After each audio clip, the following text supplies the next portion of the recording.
இந்த விசுவாவசு ஆண்டில் வாக்கிய பஞ்சாங்கத்தின்படி 6/3/2026 அன்று சனி பெயர்ச்சி நடக்க இருக்கின்றது. அன்று காலம்பர பார்த்தீங்கன்னா 8:26 மணிக்கு சனி பகவான் கும்ப ராசியில் இருந்து மீனம் ராசிக்கு செல்கிறார். சனி பகவான் பயிற்சியாரார் அப்படிங்கிறதுனால எல்லாருக்கும் மனசில் பலவிதமான சஞ்சலங்கள் குழப்பங்கள் இருக்கும். அடடா, சனி பகவான் பயிற்சியாரே, யார் யாருக்கு என்னென்ன கெடுதல் செய்ய போகிறாரோ ஃபஸ்ட்டு நம்ம நினைப்போம். ஆனால் அவர் நல்லதும் செய்வார், கெடுதலும் செய்வார். அவரை போல் யாராலும் நல்ல விஷயங்கள் தரவும் முடியாது, அவரை போல கெடுதல் யாராலையும் செய்ய முடியாது. அது எல்லாருக்கும் தெரிஞ்ச விஷயங்கள்.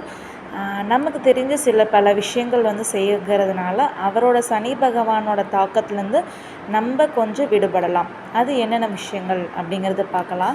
பொதுவாகவே கருப்பியல் அப்படிங்கிறது சனி பகவானுக்கு தொடர்புடையது தான். பார்த்தீங்கன்னா சனிக்கிழமை மாதத்தில் ஏதோ 2 சனிக்கிழமை எடுத்துக்கோங்க.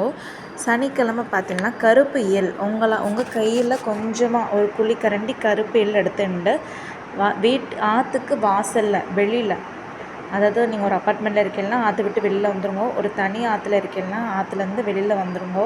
வெளியில் வாசலில் கிழக்கு பக்கமாக நின்றுட்டு உங்கள் இடது கையில் கருப்பு எள் வச்சுட்டு இடது பக்கமாக 7 சுற்று, வலது பக்கமாக 7 சுற்று நல்லா உங்களை சுற்றிண்டு தூக்கி எரிஞ்சிடுங்க.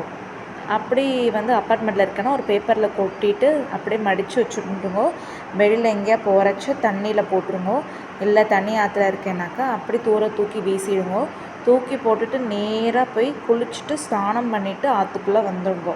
இது ஃபஸ்ட்டு ஒரு விஷயம்.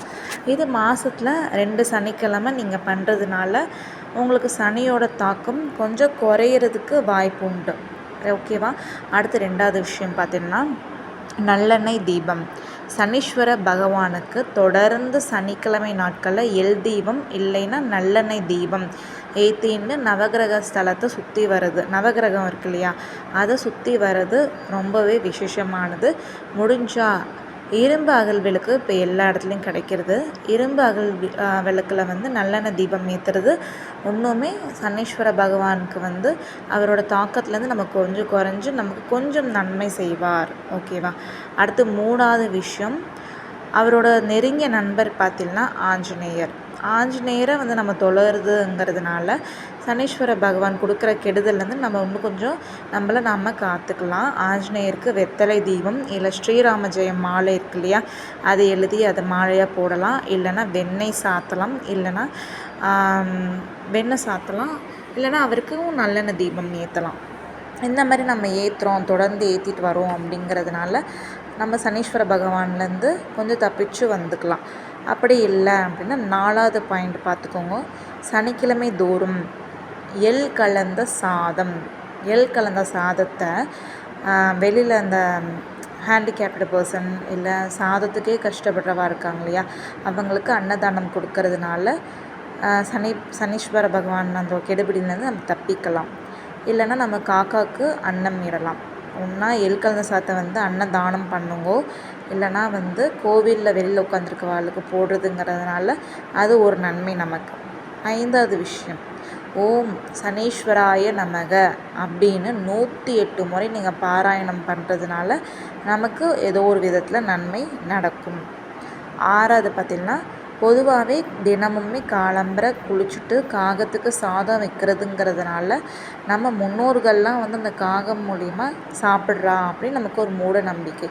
அதன் மூலிமா அப்படி சாப்பிட்றதுங்கிறதுனால நமக்கு சில நன்மைகள் கண்டிப்பாக நடக்கும். ஏன்னா முன்னோர்களோட கடமைகள் நம்ம சரியாக செஞ்சுருக்க மாட்டோம்.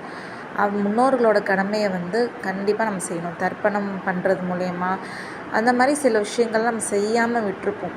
அந்த பித்ரு தோஷத்துக்கு ஆளாக இருப்போம். அதெல்லாம் நம்ம குறையணும் அப்படின்னாக்கா தினமுமே காகத்துக்கு அன்னம் இட்டுட்டு நீங்கள் உண்றது ரொம்பவே நல்லது. அது அப்படி இல்லைன்னா சனிக்கிழமை தோறுமாவது அன்னத்துக்கு எள் கலந்த சாதம் இல்லை தயிரும் சாதம் வையுங்கோ. அடுத்தது பார்த்திங்கன்னா சனிக்கிழமை தோறும் ரொம்ப கஷ்டப்படுறவா இருக்கா இல்லையா, ஹேண்டிகேப்டட் பர்சன், அதுக்கப்புறம் வந்து சாப்பாடுக்கே வழி இல்லாமல் இருக்கிறா இல்லையா, அவளுக்கு தொடர்ந்து தானம் பண்ணுங்க. உங்களால் என்ன செய்ய முடியும், உங்கள்கிட்ட என்ன இருக்குது, உங்களால் செய்ய முடிகிற அளவுக்கு தானம் பண்ணுங்கோ அவளுக்கு. உங்களால் அவளோட படிப்பு செலவை ஏற்றுக்க முடியும் அப்படின்னாக்கா அவளை படிக்க வைங்கோ. இல்லைன்னா கருப்பு வஸ்திரம் அவளுக்கு கொடுங்கோ. இல்லைன்னா வந்து தண்ணியை தானம் பண்ணுங்கோ. அந்த மாதிரி சாப்பாடு கொடுத்து அவளுக்கு உதவுறங்கிறதுனால சனி பகவானுக்கு அந்த மாதிரி விஷயங்கள் ரொம்ப ரொம்ப பிடிக்கும். என்ன நான் சொன்ன இத்தனை விஷயத்த அவருக்கு பிடிக்கிறதோ இல்லையோ எனக்கு தெரியாது. ஆனால் முடியாதவாளுக்கு, ஹேண்டிகேப்டு பர்சன் இருக்கா இல்லையா, அவளுக்கு நீங்கள் உதவி செய்கிறது மூலிமா கண்டிப்பாக நிச்சயமாக உங்களுக்கு நல்ல விஷயங்கள் உங்களை தேடி சனி பகவான் கொடுப்பாரு. அது உண்மை. அடுத்து, யாருக்கும் எட்டாத விஷயம், யாருக்கும் கெடுதல் நினைக்காதல். மனசார கூட யாருக்கும் நல்ல விஷயத்த மட்டும் நீங்கள் செய்யுங்க. கெடுதல் மட்டும் நினச்சாது. அதுவுமே உங்கள் பாவ கணக்கில் கொண்டு போய் சேரும். உங்களால் முடிஞ்ச நல்ல விஷயத்த செஞ்சுட்டே வாங்கும். எதுக்கு கெடுதல் செய்யணும், எதுக்கு கெடுதல் நம்ம யோசிக்கணும். நமக்கு என்ன நல்லது நடக்குதோ, நல்ல விஷயம் நடக்குதோ, கெடுதல் நடந்துகிட்டே போட்டுமே, அது நம்மளோட போகும். கெடுதல் நினைக்கிறதுனால நம்ம வம்சத்தையே அதை அழிச்சிடும். வேண்டாம். அதனால் நல்ல விஷயங்களை மட்டும் நினைங்கோ, உங்களுக்கு நல்லவையாக தேடி வரும். அடுத்து 9வது பாயிண்ட் பார்த்திங்கன்னா, காலபைரவர்.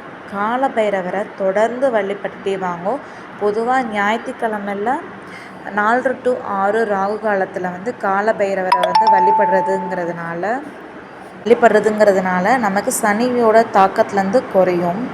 காலபைரவரோட அபிஷேகத்தை நம்ம பார்க்குறது, காலபைரவருக்கு எலுமிச்சம் மாலை போடுறது, அரளி புஷ்பம் இதெல்லாம் சாத்துறது, அவரை வழிபடுறதுங்கிறனால நம்ம ஒரு போக்குவரத்துலாம் போகும்போது நம்மளை வந்து கவனமாக நம்மளால் பாதுகாப்பாக செல்ல முடியும். தேய்பிரை அஷ்டமி நாட்களில் வந்து காலபைரவருக்கு வந்து தீபம் போடுங்க. தேங்காய் தீபம், பூசணிக்காய் தீபம், ஒரு சாதா அகல் விளக்கு தீபம் நீங்கள் போட்டாலே போதும். உங்களை வந்து தொடர்ந்து அவர் வந்து வழி நடத்துவார். ஏன்னா நமக்கு காவலே நம்மளோட காலபைரவர் தான்.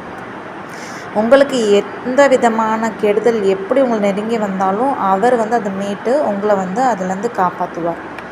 இந்த மாதிரி விஷயங்கள் நம்ம செய்கிறதுங்கிறதுனால சனியோட தாக்கத்துலேருந்து நம்ம குறைஞ்சி நல்லபடியாக நம்ம வாழலாம்.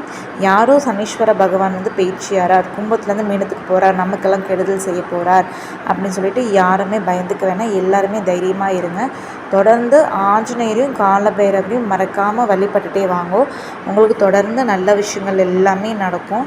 சனிக்கிழமை முக்கியமாக காகத்துக்கு அன்னம் இடுங்கோ. குளிச்சுட்டு சுவாமிக்கு நைவேத்தியம் பண்ணிட்டு காகத்துக்கு அன்னம் இட்டுட்டு நீங்கள் சாப்பிட்றதுனால உங்களுக்கு நிறைய நல்ல விஷயங்கள் நடக்கும்.